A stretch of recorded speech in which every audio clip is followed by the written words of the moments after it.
Welcome back to Beards and Brews, everybody. This week's review is going to be Natural Born Killers from 1994.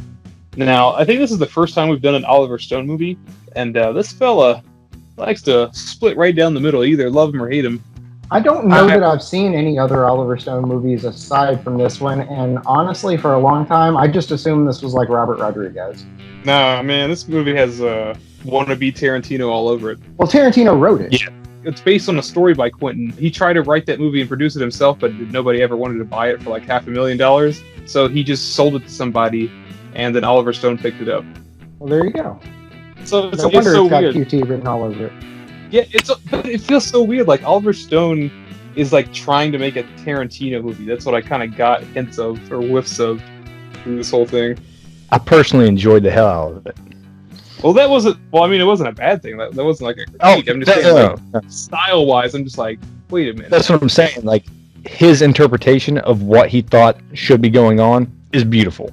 I think that the violence is so over the top that you can't really even take it serious. That's exactly what I take from a Quentin Tarantino film, actually. I guess so, but like with this movie, it's felt like over-stylized for the sake of being over-stylized. Like this whole movie, like the camera doesn't stay still, flashy cutting all over the place, all kinds of just like disjointed nonsense. But it's nonsense in the theme of the movie. It's just like always just kind of like propelling forward. It's chaos. It's a made-for-TV movie about these two mass murderers.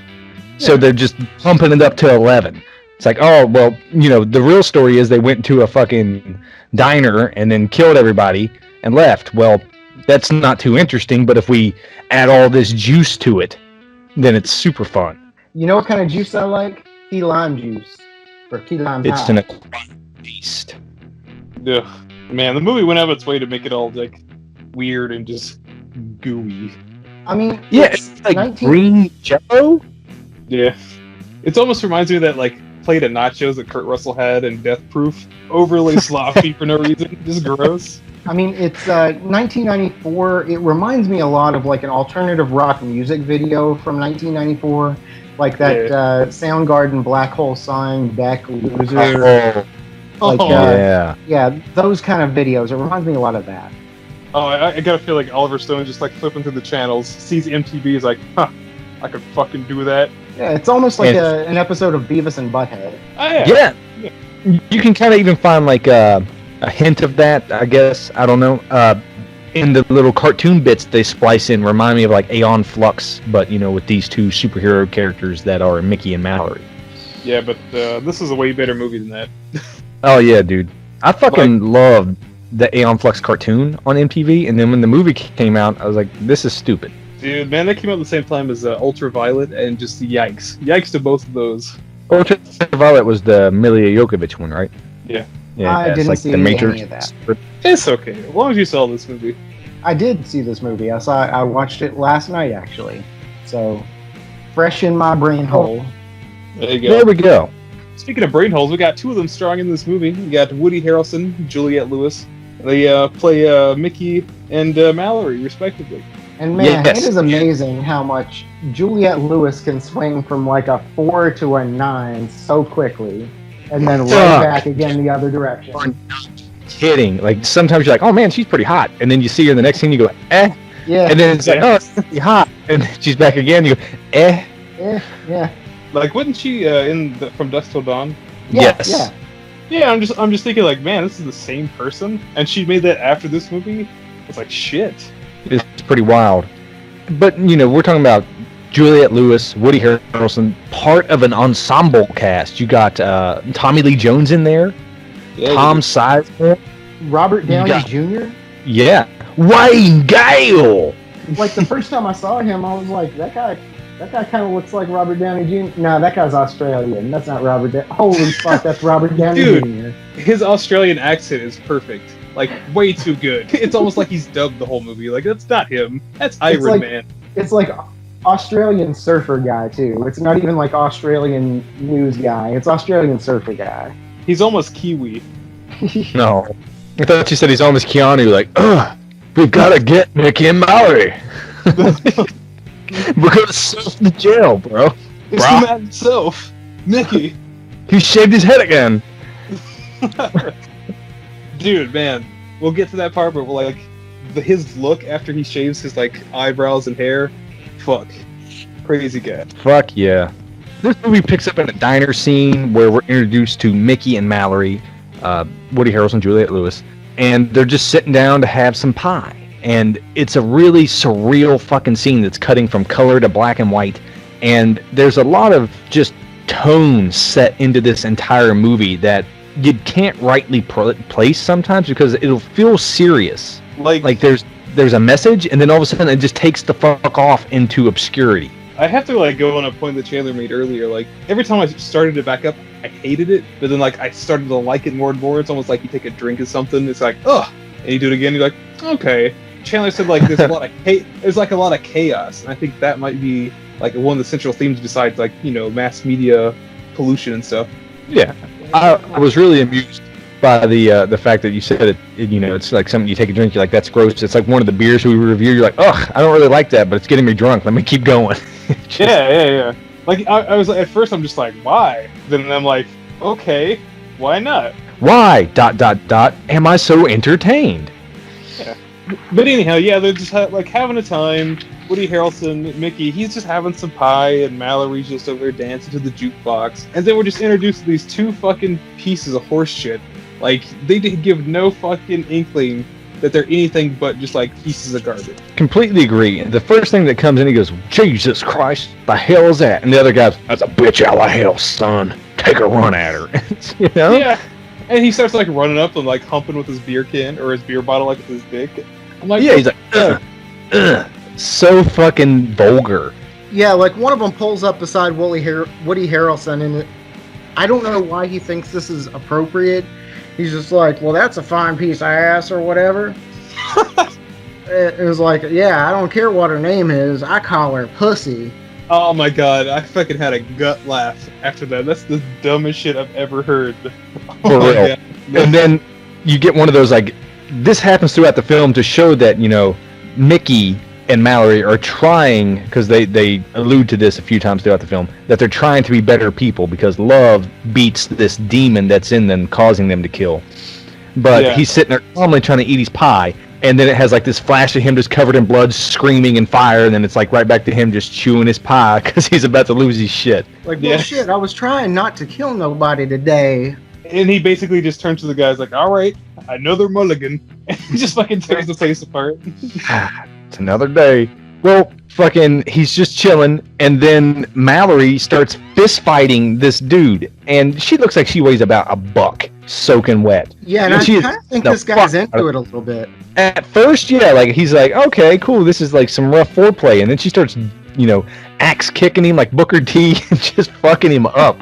Yeah, like not even giving the guy like the second to do anything. He starts just like shredding him. There's like even a right hand that she throws, and then it cuts to the side of the wall, and blood just splatters all over it, like in Bram Stoker's Dracula whenever Lucy pops. Oh man, there's a couple of instances in this little fight scene or whatever that happens. Like when Woody Harrelson like shoots that chef or waitress or whatever, and the bullet stops like from her face, and she's like, "Huh? Well, I guess I'm okay." And it's just like chili on the wall or something. Yeah.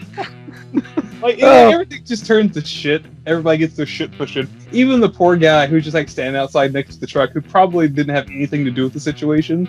Yeah, he's like, my radiator's leaking, and then he just throws a fucking Bowie knife through a plate glass window. It breaks through the glass window, still has enough force to stab this man in the back, punch through his chest, and send him flying across like the street, like. Argh! Yeah. That's Tarantino, baby. So over the top, you can't help but enjoy it. And they have this thing to where they have to leave someone to tell the tale of Mickey and Mallory. And so there's this big fat dude with this beard. He looks like a horribly adorable lumberjack thing. Like you couldn't even be mad at him, And they're like, okay. And she's walking at him with her hands up all goofy and making faces at him. And he just has that look of, oh my God, on his face. This guy looks like he's really into Government Mule. Like he's a redneck, but he's like a nice redneck. Oh man, he looks like Blues Traveler. Yeah, he looks like the dude that fronts government mule, to be honest. He's just like, I'm just here because my bus broke down. Please don't kill me. And they're Talking like, about my boy Warren Haynes like that. you gotta tell them who did this. You say Mickey and Mallory Knox did it, and they're like, say it. And he goes, Mickey and Mallory Knox did it. It's just hilarious. It's like this whole scene is just like obtuse. Yeah, there's a serious like love story, and it's very cute and cutesy how they want to show that these two are trying to better themselves by being horrible people, and it's kind of fun in that sense. But man, every time there's like this action, this over stylized action, I end up cracking the fuck up. The things they say, the emotes on their face while they're doing it. Woody Harrelson is fucking gold. Period. Yes, you mentioned that you just like laughed a bunch, and like you have to because it's so goddamn absurd and instant. It's ridiculous. Yes. It's like if Requiem to a Dream cut to the ass scene every fucking 5 minutes. You can't help just like fucking hold your gut and laugh. Because right after that, we get introduced to Wayne Gale, Robert Downey Jr.'s character, and he's giving this, you know, he's got a show called American Maniacs, and he's giving this overview of all the things that they've done. And fuck was I not cracking up, because he's like talking about it, and it cuts to a little bit to where it's just the tiniest snippet of a segment that he had filmed. And it's Mallory saying, I always wanted to shoot one of them. And the clip that it's showing is her leaning out of the side of like a soft top convertible and shooting a bicyclist off of his bike with a shotgun. It's just whatever. It's like they're hard to hit or something like that. They move. But there is this cute little, like, I don't know if I'd use the word cute. It's like almost like a montage of like Bonnie and Clyde style like debauchery going on that we see. Yeah, it's like Bonnie and Clyde just like hyperimposed. It's just, if they made Bonnie and Clyde, the idea of Bonnie and Clyde, into like a super stylized 90s graphic novel, and then turn that novel into a movie. Dude, that's perfect. It's Bonnie and Clyde meets Spawn. Oh no. There's no John Leguizamo. No. I'm not the vibrator. I'm not the vindicator. He's a fucking mess. But he's the best part of that movie. Yeah, he is. Oh, but they get like a sitcom flashback to let you know how Mickey and Mallory met. Oh, and yes. Boy, they got no respect. Ugh. There's like a laugh track behind all of this, and like, I get it, but man, that's awkward. Dude, the laugh track is what brings home how fucked up everything is. If they did it with just the material, it would be ultra uncomfortable. It'd be dark as fuck. It's still dark as fuck. Yeah, and that's what I'm saying. It's even darker because of this, because you have a child molester, Rodney Dangerfield, openly groping and fucking trying to molest his daughter in front of the brother and wife. And the whole time it's just got this sitcom Leave It to Beaver music and a laugh track. And it's just so fucking crazy. We got the secretary from Ferris Bueller's Day Off, by the way, playing the mom. And she's like, oh, Ed, this kind of thing. He's like, oh, Ed, you radical dude. And Rodney Dangerfield's dad's just like, hey, you watch your language or I'm going to kick the shit out of you, hey. And so her. Yeah. And then Mallory comes down the stairs and she's wearing this black gothic dress or some shit going to see some band. And he goes, where the hell you think you're going? She's like, I'm going to the whatever concert with my friend. He goes, in that whorehouse dress, you ain't going nowhere. You end up stupid bitch. Audience laughter. Yeah, fucking laugh track on top of that. And you're like, Jesus. This whole time it's super stylized, but I feel like you get an essence of like what they want, like their dream is through the movie, like when they're like driving down the road and it's clearly like rear projection or whatever they're thinking. I feel like this is how she remembers the situation. That's how she coped with it. I think you're right. And while this is going on, he makes reference that he's going to molest her, and so she runs off terrified, and he sits down to finish eating dinner and talks shit to the kid and like winks at him, talking about molesting the daughter. Fuck, it's so weird. Like, it's not just like, hey, I'm gonna come molest you. Like, this is Rodney Dangerfield, and he's like, you better get your ass back upstairs and take yourself a shower. You better wash your ass real good, because I'm going to come up there and inspect it for you.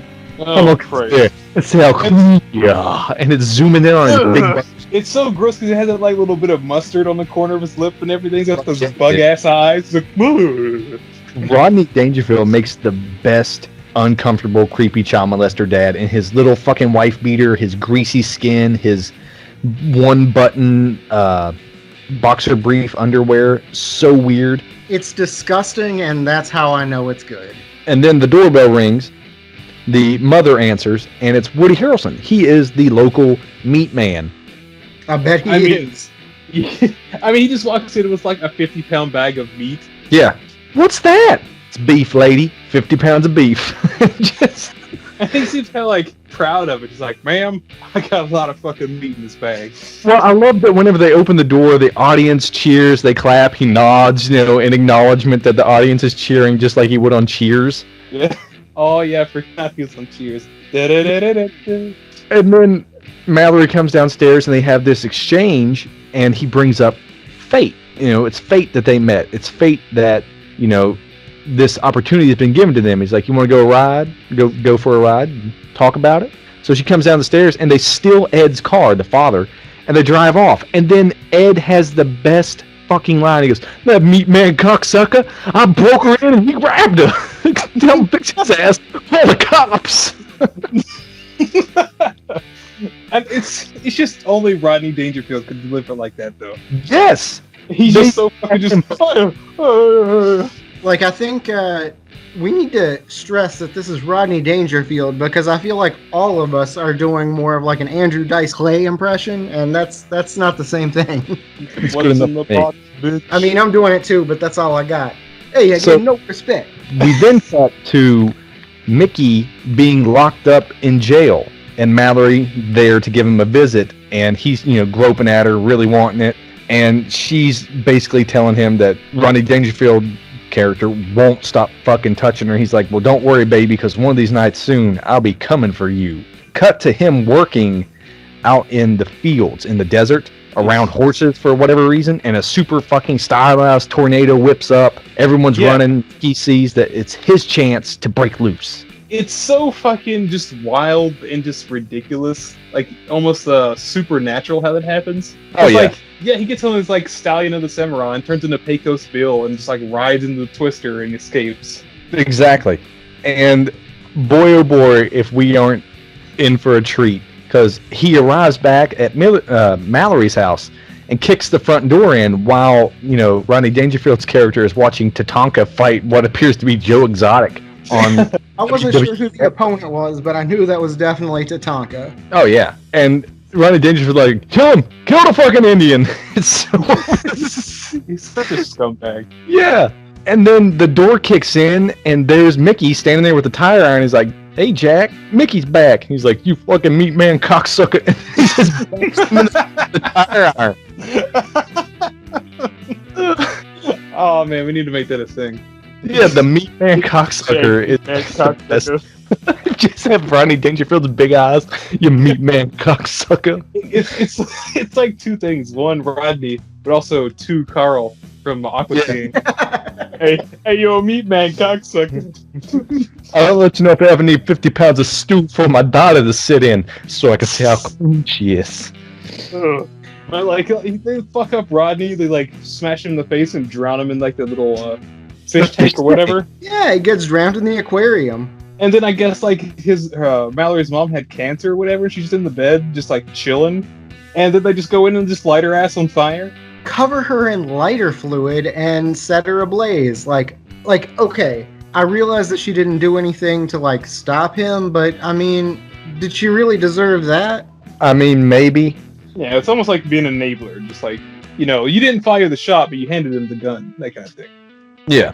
I think the mom was also fearful for her safety as well. Yeah, but we want to talk about the enabler situation. It's just like in Lord of War, where Nicolas Cage is holding the 357 with the fellow that he's working for at the time. I can't remember his name.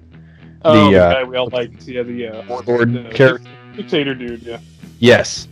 And Nicolas Cage is holding the gun. He's like, look, I'll pull the trigger for you. Just say no. And all he does is he looks at him and then turns his head so he doesn't have to see him do it. Yeah. It then cuts to them standing on this gigantic overpass bridge. A very beautiful scene. A very deep valley down below. Flowing river. And they are exchanging wedding vows of a sort where Mickey cuts his hand, cuts her hand, and they mingle their blood and let it drip into the water. That way a little piece of them will be in the oceans forever. They even throw their stuff over the thing, like, oh, let's release all of our physical possessions, so it's all about the future and nothing about the past. It's almost like this, super symbolic, it's very, I don't know. It's very, I don't want to say trashy, but it's new woman. Yeah. I'm a brand new woman. I'm going to need a new wardrobe. She said her piece and counted to 3. Oh, no. So they end up getting famous. They have like a following or whatever. They have fans. Yeah. That's like a deep point of this movie is that they start to feed off each other. Media and these two folks, like they start murdering people because they have the lust for murder, but now they have the lust for the attention too. Yes, yeah. They love the attention, and we get more of the Wayne Gale exposition and more of the clip from American Maniacs. Wayne Gale is looking like this weird combination of Robert Downey Jr. and Kiefer Sutherland from the Lost Boys.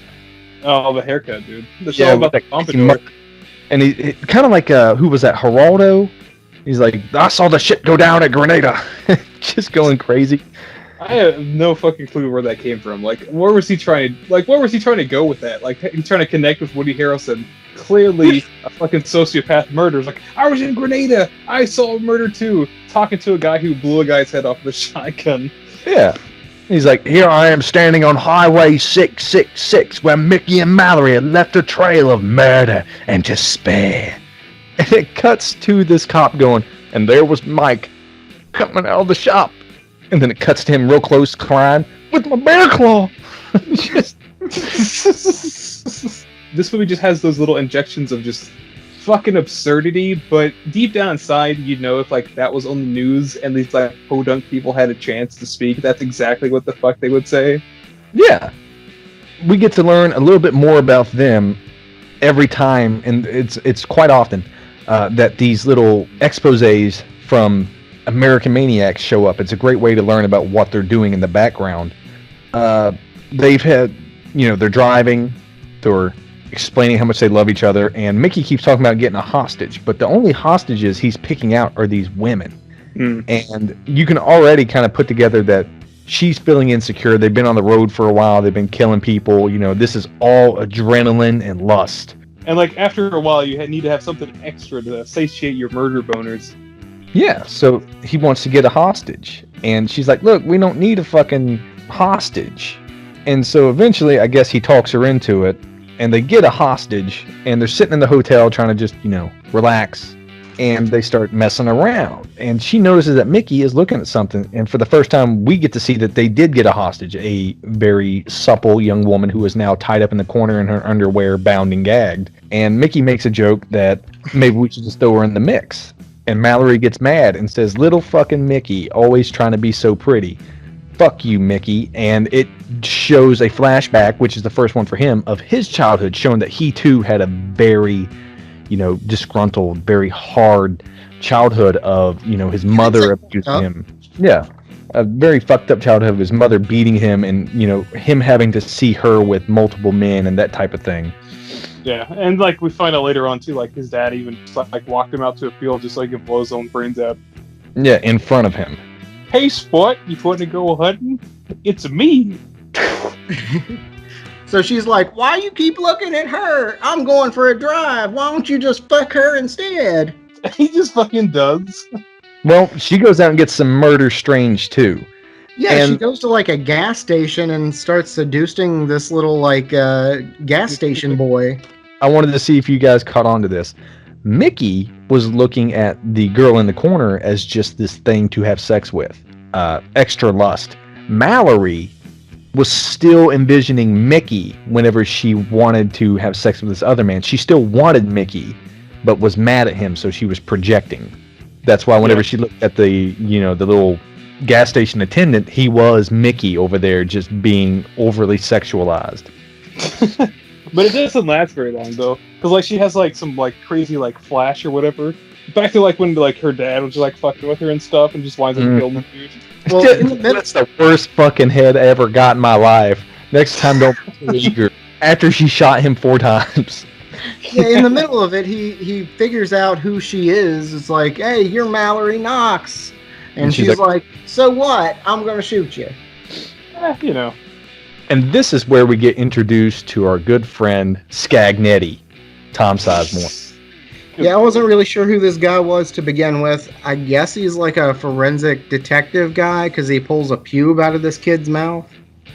He's like some really extra policeman or something like that. He's not a Fed or anything. He's just like really famous, arresting super famous criminals. Yeah, he's looking at the car. He sees the butt cheek print. He knows that's where she was laying, and he starts like that he's the one, going down on her. And you can already see that he is being drawn into the lust, the attention of the media, because he too is getting the same attention just on the other side of the camera. Yeah, there's even a couple more points later on in the movie just sprinkled about of him just like lustily just diving into these situations and just like trying to get a piece of it too. Yeah, trying to feel what they're feeling, and you get to see how far he goes down that rabbit hole, which is actually kind of fun. Yeah. The next thing I have is when Mickey and Mallory are driving, and I guess they're eating some mushrooms, and it kind of looks like a Lana Del Rey music video a little bit. I guess they start running out of gas at some point, and they start screaming at each other, and he's like, "You stupid bitch," and she's like, you stupid bitch, that's what my dad used to say. You couldn't be a little bit more creative than that? I mean, it's basically that shroom bit from Beavis and Butthead to America. I mean, yeah. Their faces start warping, they're like getting sick, and they come across this Native American. And this is a really crazy scene. Like, they sit down and he imparts upon them wisdom about this man and a snake, how every day he would put the snake outside because, it's a snake. But he knew sooner or later that snake was going to get him. But he kept dealing with it anyways. And it was a metaphor for the entire way that the scene is playing out, because the snake, this, dangerous creature, is Mickey and Mallory that he allows into his house. He gives them hospitality, but Mickey, in a fever dream from the shrooms and the heat, freaks out and shoots him. Not even on purpose, but on accident. Bitch, you knew I was a snake. Yeah. And I love how like cool and calm he was through the whole time, because like he recognized the metaphor that he was the metaphor, but he's just like, maybe I'm human. I made a mistake. Don't worry about it. Like, just trying to play it off all cool. It's like, it was going to happen anyways. It was like, a prophecy. Yeah, he's got to fulfill the prophecy. And they got to get out of there, because now they feel terrible that they've killed this, truly innocent man. This man who was genuinely just trying to help them. And as they walk outside, there's snakes everywhere. By the way, one thing we haven't touched on yet, the soundtrack is kind of fantastic. Leading into this, you had, it starts off real softly, and then it kind of builds up. 9 Inch Nails, Something I Can Never Have. Honestly, probably my favorite 9 Inch Nails song, fucking incredible. Yeah, I mean, the movie went as far as, being bookended by Leonard Cohen, so that's pretty neat. And I think there was some Jane's Addiction thrown in there earlier, some deep cut Jane's Addiction, and this isn't exactly like a radio hit from 9 Inch Nails, but it's so good.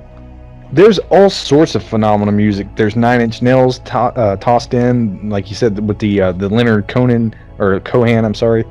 And there's just all these almost tribal sounds that come out, and they're fucking really cool. And they're shot in sequence with the way that the actors are moving.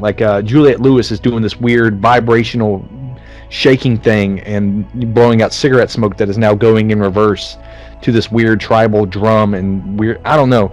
It's just really fucking cool. The soundtrack is on point for this film. It works well. It's like it even goes into detail with the music. Just the last little tidbit, like even with like the musical mashups in between scenes and in the beginning, there's like all kinds of great stuff just jammed in there. Yeah, and so they get outside, and they get bit by rattlesnakes, and multiple bites, and they have to go get this taken care of. And I love that the movie starts to go over stylized once again. Here we get cartoon versions of how they are seeing themselves in their heads. They're these tough, masculine, unstoppable creatures running through, and then it'll cut to the reality, and it's them dragging ass through like a fucking Walgreens. Like from here for the next like 15 minutes is super chaotic and trippy. And they need to like cure this whole venom problem, right? So they go to this affectionately named place, the drug zone. And the entire look of the movie just goes green, just to let you know they're poisoned. Yes. Yeah, just like it would be on like Metal Gear Solid or something. By the way, something my friend told me. Evidently, they used 18 different what's the word? Like formats of film for this movie, like different. What's the word I'm looking for? Like digital and analog or what? Film stock. Film stock, yeah, different film stocks. And screen projections, things like that, just to give it like that sort of like chaotic feel, I guess. It definitely feels like you're flipping through the channels. Yeah, I think that's what they're shooting for a little bit. So they're in there, and Mallory just kind of collapses, and he's like, "Baby," and she's like, "Just get the juice," and it's literally called snake bite juice. It has a whole shelf dedicated to it, and it's all sold out. And I know like he like loves her to death and thinks the world of her, but like she's clearly on death's door, like, "Baby, just stay right there," and she's just passed out on the ground. I feel like this is the kind of scene, honestly, that like Queens of the Stone Age would watch and write a whole album about. Fair enough. Yeah. So he can't find the juice, so he goes to the only clerk working at the pharmacy, and he's like, rings the little bell, and he's standing there sweaty and gross looking, just a black vest. "You got any of that snake bite juice?" And the fella sitting behind the counter is watching the special about Mickey and Mallory, where it's showing his mugshot, and he like sees the mugshot, turns, looks at Mickey, looks back to the TV, looks back at Mickey, and then Mickey's like, "Hey, I'm on TV," and then he goes, "Oh shit!" and pulls out the gun. No. Like one of my favorite parts of the whole movie was like he's trying to get this guy's attention because he's like focused on the TV, realizing that's him, that's Mickey, and he just taps on the glass. He's like, "Aloha, you fat fuck." Won't you get off your fat ass away from that TV and get us some snake juice? Yeah. Hot toe. Fucking Woody Harrelson is gold, and Yeah. he hits this little red alarm button. The police find out that, there's something going on, and they call Scagnetti, and we get to see that Scagnetti has been diving down the rabbit hole, and he is choking a hooker out. This scene is so, like, weird. It's a cop and a hooker, and it's like, "Yeah, come on down here, baby. You ever been choked? You ever been strangled? Oh, no, I'm just kidding. No, I'm gonna strangle you. No, I'm just kidding." This whole scene feels like they walked into the set. It's like, "Okay, Mr. Stone, what are we going to do today?" "Well, you're going to choke her to death." "Okay, Got it. yeah, that's it." It's like, let's just do it.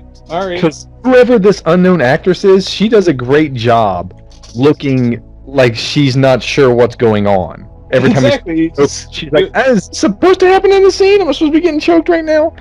Oh, she doesn't even know. It's like, all right, Yeah. you gotta Like, choke her. really choked her to death. She's Like, gotta say, judging by her "Don't worry." face, that might have been like the first time that she has ever had sex.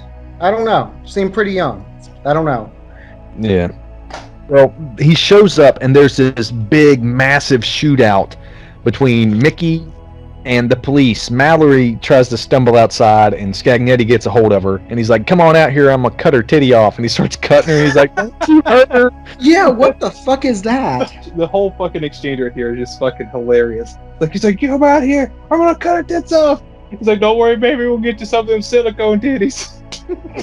And then he starts to cut her. Like, this could have been, in all honesty, this could have been a bit from Raising Arizona, and it would have worked still. Yeah, that's what I was thinking the whole time. This is like a severe Raising Arizona. "Hi, come on out of there. We'll just get her some fake titties if you cut them off." But don't you hurt Nathan Jr. Yeah, exactly. But every time we see Woody Harrelson, it's got this green tint on it. Like, again, like you know that he is, maybe on his way out. And evidently, according to IMDb, the green symbolizes the latent insanity that is within him. Oh. Sure. Yeah, I don't know. Like, filmmakers are like a different level. I guess. Like, I totally thought it was. Like, I thought it was poison. Yeah, me but too. No, like, it goes back to like you get hints of green all throughout the film. Like, it even goes back to like the key lime pie. Oh. Oh. Well, maybe like there's that bit later on where he's interviewed, and he's like interviewed in like a black light. So I don't know. By the way, just quickly, I just want to say, like, when it goes into black and white a lot of the time, it really reminds me of some of the scenes from Clerks, especially the more chaotic scenes. And that's just comedy, man. Oh, man. This just in. Natural Born Killers is a part of this universe. No, it's like when they go to that funeral and accidentally turn over the coffin. That's the vibe that I get from a lot of this movie when it goes into black and white. But Mickey, he goes outside to save Mallory, and he takes a fucking beat down. But, the entire time he's like, fuck you, and he's just getting shit kicked. Yeah, they take her in, they arrest her. Meanwhile, the rest of the entire police force of this county, I assume, is just beating the shit out of him. They just want a piece of him, that's all it is. Yeah. Cut to... that was my bear claw! That was my bear claw, too! Yeah. Cut to Tommy Lee Jones talking to Wayne Gale. And boy, oh boy, Tommy Lee Jones is almost always a somber man. But when he's not, when he plays it fucking correctly, like this gentleman right here, he is just so almost beside himself of how fucking giddy he is about basically torturing all of his inmates. Oh, yeah. He is Two-Face in this role, but like a better version. But he's way better in this one, yeah. He's like Salvador Dali, but really drunk the whole time. Like, since we brought him in here, they killed 3 inmates, 5 guards, and 1 shrink. And he's basically selling off as like, that's all. Don't worry about it. Yeah, and he's like, don't worry. We got Mallory so doped up she can't see straight, and Mickey's in the deepest, darkest hole in this whole damn prison. And it like cuts to him like, all freaked out. By the way, another hint toward the soundtrack here. We got Ghost Town by the Specials, which is probably the biggest ska banger in history. Really fucking good. And Wayne Gale has apparently set up this interview at the prison with Mickey. All because good old Tommy Lee Jones knows that those two are his ticket to fame as well. Correct. So no matter how much of a piece of shit they are, how many people they've murdered, these are the people who are hot, and that's what it's all about. Yeah, stylized criminals. And Wayne Gale is there with Mickey, and he's talking to him, and Mickey's like, so, how'd our show do? He's like, oh man, you're fucking great, you're great. He goes, oh, did we beat Ted Bundy? He's like, Bundy, yeah, you crushed him. He goes, what about Manson? And Wayne Gale just kind of cocks his head to the side. He goes, Manson beat you. Woody Harrelson comes back with just such a stinger, tongue in the bottom lip. Yeah, it's hard to beat the king. Hard to beat the king. Yeah. And knowing that like Woody Harrelson's like a huge Elvis fan too, and like he's done a bunch of other stuff in movies that's referenced that's such a fucking golden line coming from him. Yeah, there's so much personal touch of Woody Harrelson in this film, and I don't want to say that I remember for sure, but I could have swore I saw an interview where Woody Harrelson's father was a hitman.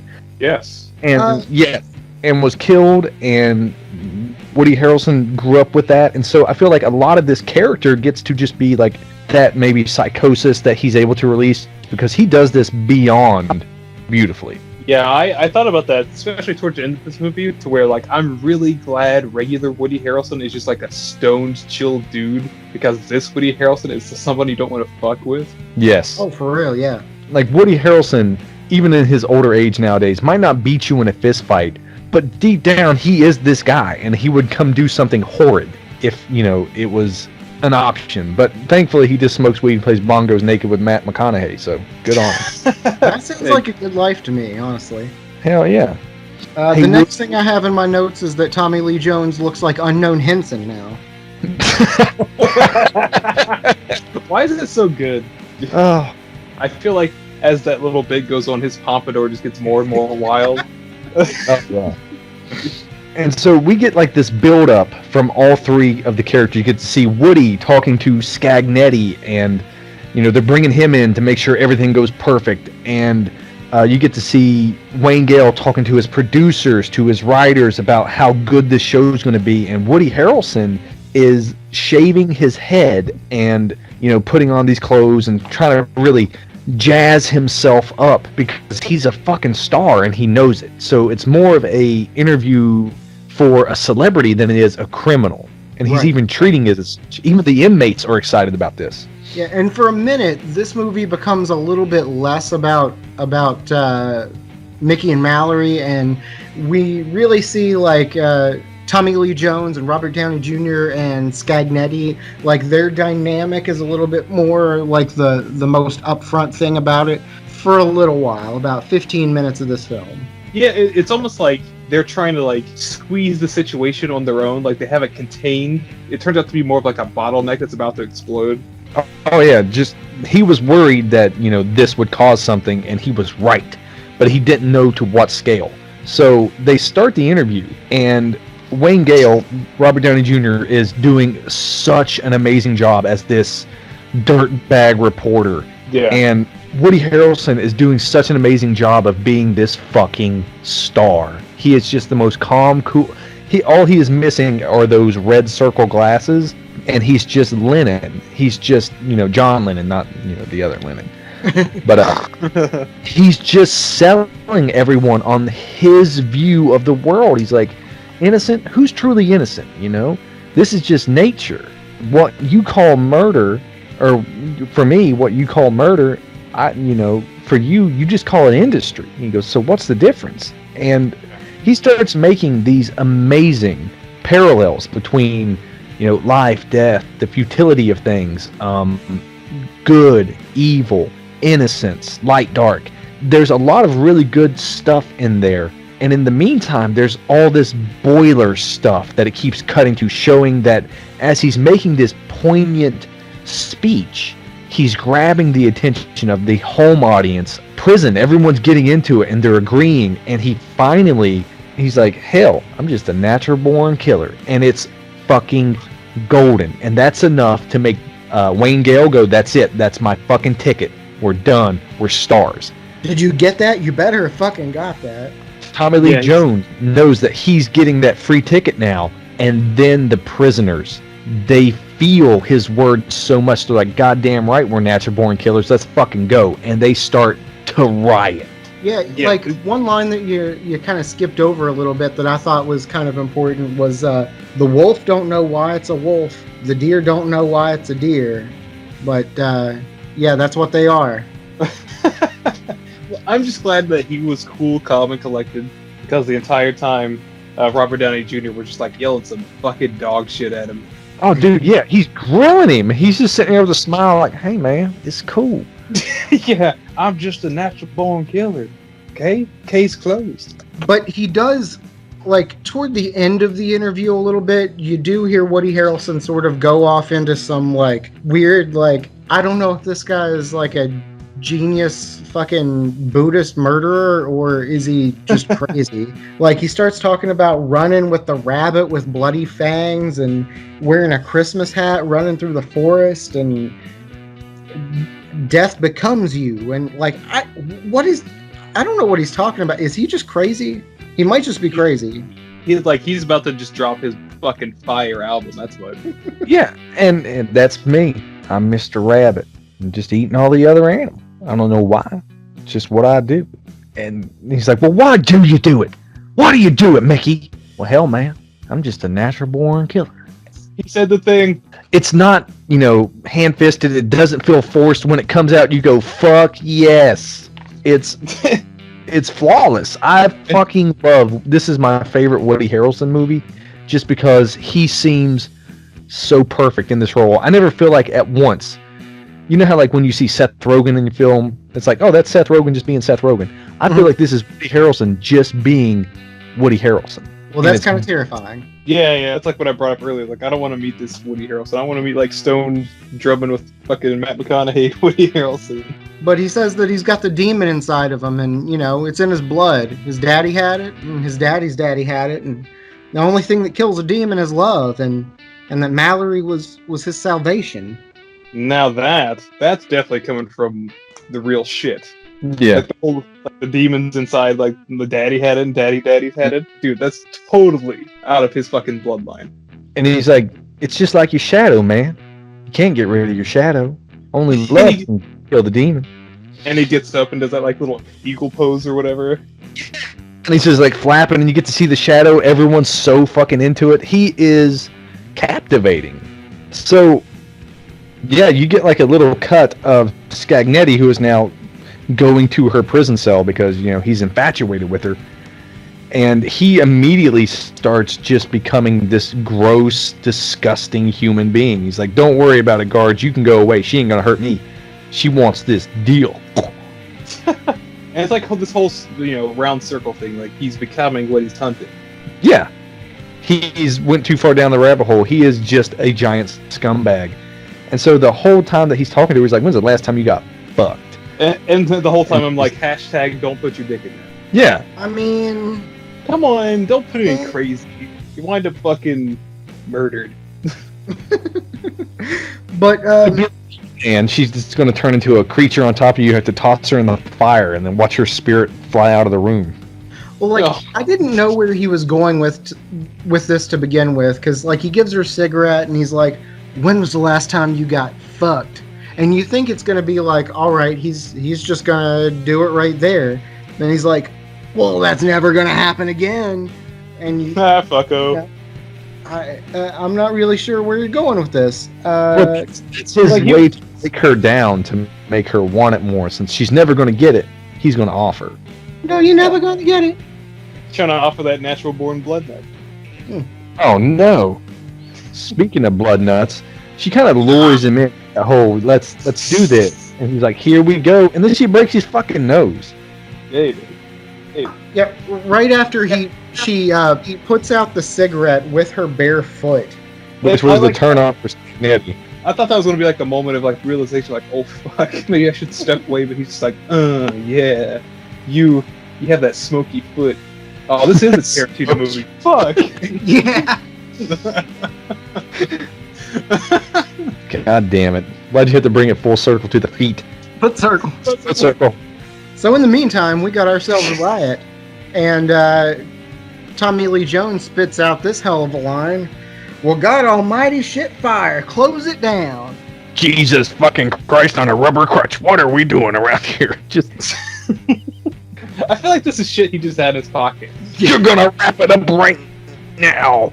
And then they just have to go into this big spiel of Tommy Lee walking down all intense, grabbing shotgun. Boys, grab your shotguns, follow me.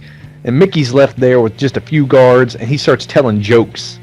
Yeah, he does. He starts schmoozing the place like a comedian. I'm just like, why are you letting this fucking happen? And everybody's just like, that's funny. How you did the whole pecker joke? That's great. He has no handcuffs on or anything. He's just walking around while they're in like a, I don't know, they're having like a 10-minute break or something. He's like, I'm going to eat myself a donut. I'm going to tell some jokes. They grope this guard holding a shotgun, and the guard's going to be like, hey, don't do that. And he's like, I'm just playing with you. And he's like, Johnny, no.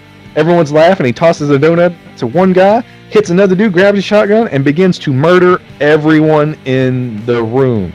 Then it's just another bomb track. That's Rage Against the Machine coming on right now on the soundtrack. You know, as you would, murdering completely discriminately.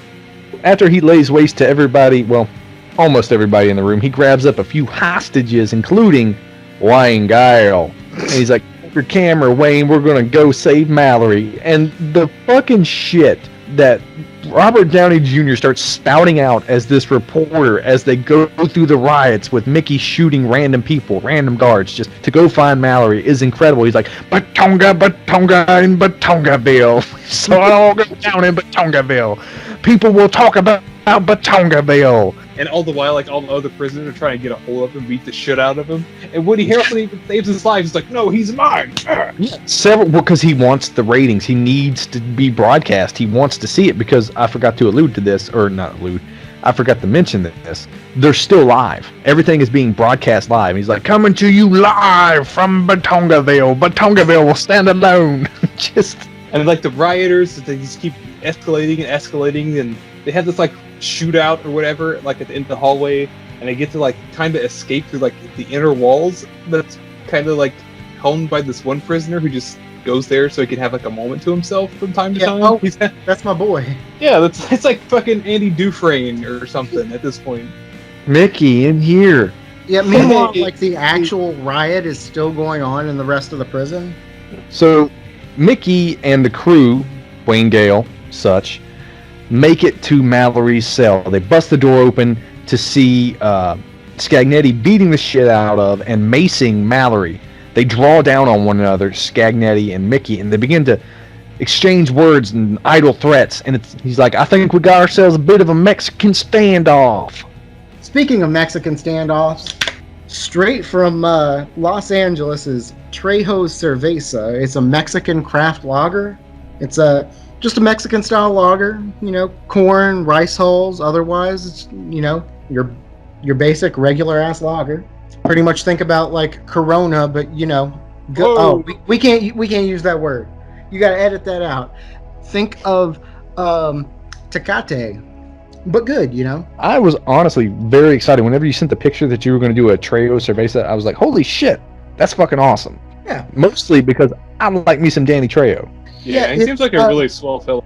Like Mexican style lagers aren't really known for being especially really anything. It's a day drinking beer. You know, down in Mexico, it's hot. You want something light. You want something that you can drink all day out in the heat. And that's exactly what this is. Like, I could drink several of these guys and be all right. It's not too different from what you think of. It's just like a regular American style beer, but it's a little bit lighter. It's got a little bit of, like I said, that corn flavor, but it's crisp as all hell. It's I mean, it's good. It's not anything special, not anything mind-blowing, but it's an all-day drinking beer. You could have said crisp, like the edge of a machete. Oh, machete. Machete. So they're pointing guns at each other, and they're having this back and forth, and Mickey sees that Mallory is getting to her feet, and he's like, "All right, okay, you win, Jack. You got me." He's like, "I always had you, Mickey. I had you from the fucking jump." Mallory goes over and lifts up his head, exposing his throat, and jams in what appears to be like a toe file or something. I don't know what the fuck it is. Something into his neck, and he's like, Hit him with the shield. Yeah. Like, it came out of nowhere. Like, wherever she got it from, just fucking wished it into an existence. Yeah, Scagnetti's just laying there on the floor, choking and gagging on his own blood, and then Mickey and Mallory decide to start making out. And the cool thing about that, like, Mickey pulls the trigger on the shotgun, click. He didn't even have a round in it. He was bluffing. yeah. He's like, "You had me, Jack. I was out of ammo," and he fucking slaps himself in the head. It's like, "Ah!" And then Mallory takes his giant Desert Eagle and just kills him. Almost Sexy like a am monster. Like, every time she shrieked that, I was just like, "Oh, Christ." She says it a lot because a lot of the people that she ends up killing, you know, there's some kind of weird sexual attraction to her, or at least like a molesty vibe, which triggers her every time. Oh, that weird sexual attraction, like when Chandler says she goes from a 2 to a 9. Yeah, you're like, a 4 to a 9. I don't think she ever dips below about a 4. I can agree with that. Yeah.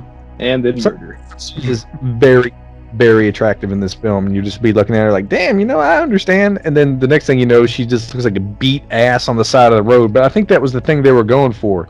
Oh, for sure. Get at us, Juliette Lewis. Doing a casting call for some beat ass bitches. So that's actually the name of the film, Beat Ass Bitches number 8. Oh, no. So now they've got to make their escape. So there's too many people for Mickey to, you know, competently control. So he duct tapes them to shotguns, and after he has Wayne Gale introduce himself to the other guard that he is tying to the shotgun or duct taping to the shotgun, he's like, Wayne, this is so and so. This is Wayne. Wayne's like, nice to meet you. Because he's just in it. Because he thinks he's a part of the gang or whatever. Yeah, Wayne ended up shooting a couple cops. He's like, I feel fucking alive. And he goes, come on, let's kill all of them. He goes, give me the gun, Wayne. He goes, why? He goes, because you're not stable. Yeah. He's like, so you just use this to shoot. He just hands him the camera with the battery on it. Yeah. And at some point he like calls his wife and is like, I'm not coming home. I love Mig. Pep up your ass, Ming. And Ming's just like, no. Maybe you should have checked with Meg first. The shit is funny. But does Mallory get shot at one point? Like, I remember... In the crossfire, she does get hit. Okay. Yeah, she gets a flesh wound. Okay. He's got Wayne and the other fella, like, crossways. Like, I don't know how to explain it. Just like an X. His arms crossed with shotguns in both hands. So he's like walking like that, like just having them hostage as she's literally walking out of the front door of the prison. Yeah, Operation Human Shield going on right now. Nothing Tommy Lee Jones can do about it besides let them out because they're live on camera. He goes, look, if you don't let me out, I'm gonna kill this person. Don't forget you're live on camera. And then he like pans over and the camera goes to Tommy Lee Jones, who looks at it and then gives you like a fucking insane smile. He's just pouring the sweat with a riot in the background. Just gotta make it look cool. It's alright. This happens all the time. I'm still in control. We're still in control. Everything's fine. And then they walk out the front door, close the gate, and you can see all the rioters coming and just tear Tommy Lee to bits. Yeah, absolutely. I don't understand that. Like, I know, like, he totally deserves getting his shit pushed in. Like, I don't understand how, like, those gates couldn't open again just so they could let them out. Yeah, he has, like, a single can of, like, pepper spray or mace or something for, like, hundreds of prisoners that are trying to literally rip him limb from limb. He's getting them. He's getting them good. He's like, take all the mace. It's like, oh, now my hair is a little spicy. Thanks. I mean, give it all the shit you want, but in the sequel, he made it out. Ooh, think about this. Spicy Trejo's tacos. Oh, man. So now we cut to Mickey and Mallory out in the woods with their last hostage, Wayne Gale. And he is filming basically like their wrap up to the show. And, they're giving some advice on, how to live a happier life, what they're going to do now that they're free, that they're going to give up killing, and they're going to, settle down, have some kids, and just live the good life. And Wayne Gale goes, man, we're going to be super famous. And he goes, well, what do you mean Wayne? We got to kill you. And he goes, what? And he's like, yeah, we got to kill you as like a statement. He goes, but don't you want to keep me around? He goes, nah, like Frankenstein killed Dr. Frankenstein. And then Wayne is like, tries to like limp run away, and he just cocks his shotgun. It's like, Wayne.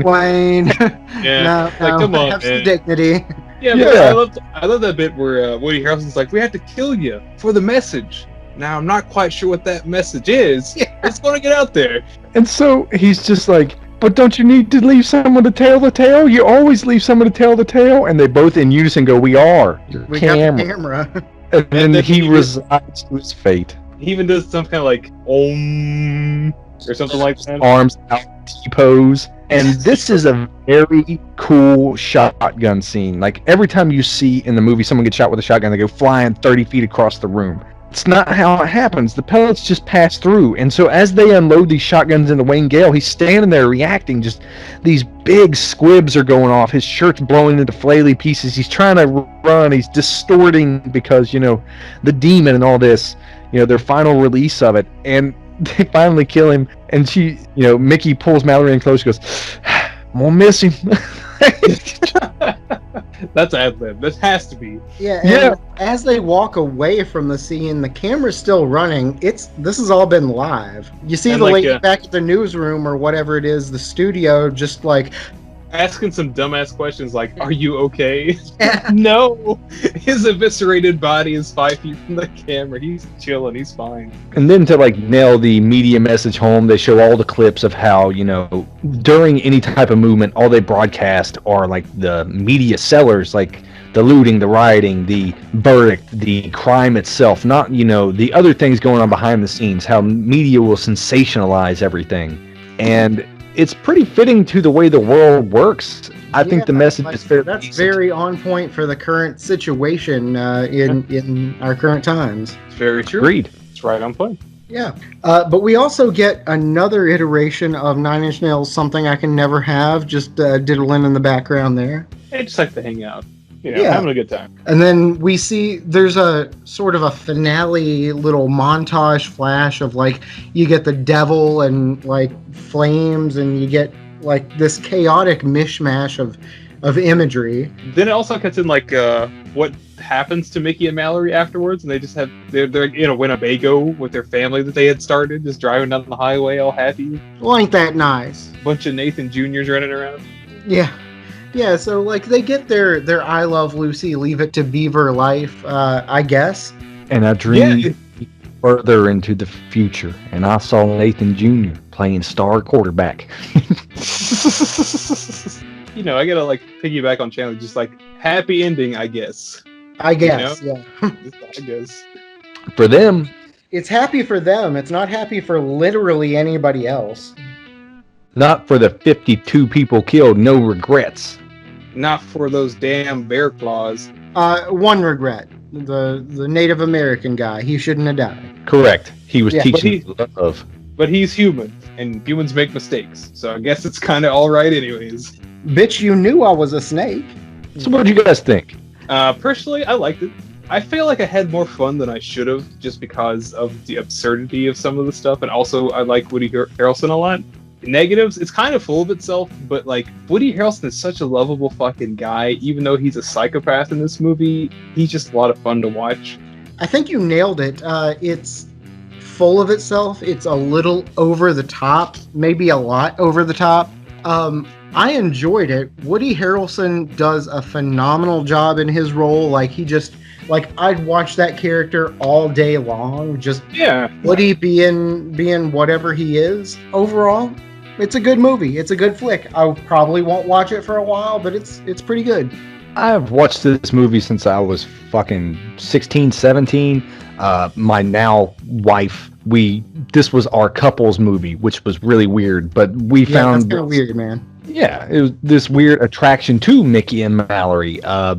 Just the fact that through everything, it was about their love, no matter how crazy shit got her, no matter what they had to do. Now, mind you, there was no weird child molestation or, hitman daddy or anything like that. It was just a really fun love story of Bonnie and Clyde versus the world, over the top. I can agree with some of the positives and some of the negatives. To me, some of the negatives are wasted in the constant cuts, because that can get you a little disjointed and out of the scene for sure. But I think it was part of the storytelling. The positives are the cast. If you didn't have, I feel like, honestly, Juliette Lewis and Woody Harrelson, especially Woody Harrelson, this movie wouldn't have got off the ground.